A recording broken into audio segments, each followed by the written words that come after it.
छत्तीसगढ़ के संस्कृति ला देखे बर सुने बर हमार यूट्यूब चैनल लकी स्टूडियो सलोनी ला लाइक करो, सब्सक्राइब करो, शेयर करो। धन्यवाद।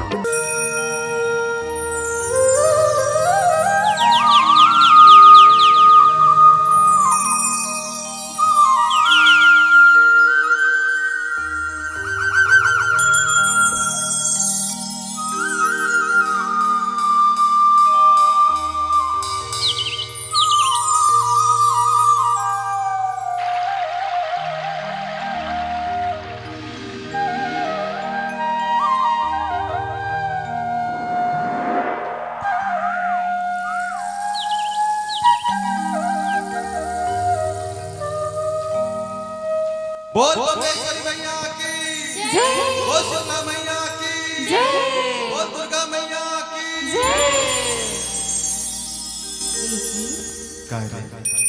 नवरात्र शुरू होती, चलना हमुमन बम्बेश्वरी माता के दर्शन बर जाबो। हमन कहाँ जा पाबो रे, हमन तो डोंगरगढ़ के रतला झांझ नहीं कर तो माता ला मैं नहीं देख पाऊँ। नहीं रे, माता हमर साथ हमर घर अंगना में है। जरा अपन मन में झांक के तो देख। सर्व मंगल मांगल्ये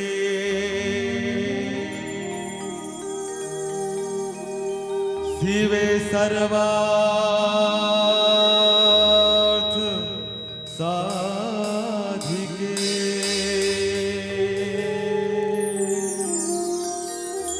शरण्ये त्र्यंबके गौरी नारायणे नमोस्तुते।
बमलेश्वरी मैया की।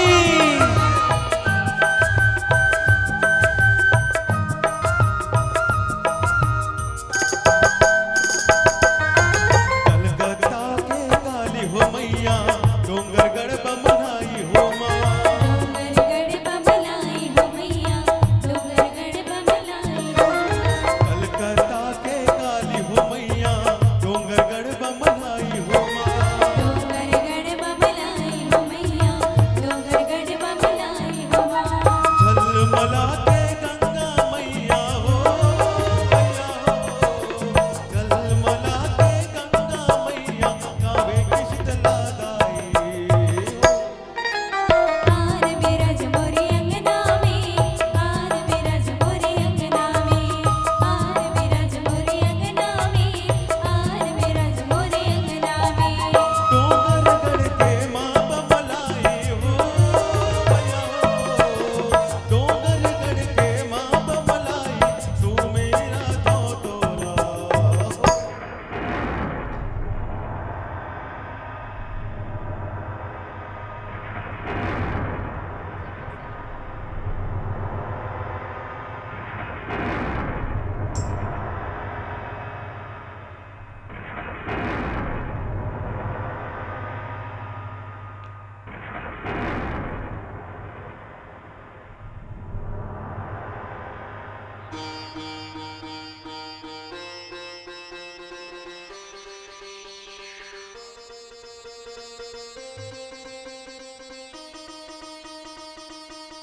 बोल बमलेश्वरी मैया की जय। मेरा जो मोरे अंगना में, मेरा जो मोरे अंगना में, आर बिराज मोरी अंगना में, आर बिराज मोरी अंगना में, आर बिराज मोरी अंगना में, आर बिराज मोरी अंगना में, आर बिराज मोरी अंगना में, आर बिराज मोरी अंगना में, आर बिराज मोरी अंगना में, आर बिराज मोरी अंगना में, आर बिराज मोरी अंगना में, आर बिराज मोरी अंगना में, आर बिराज मोरी अंगना में, आर बिराज मोरी अंगना में,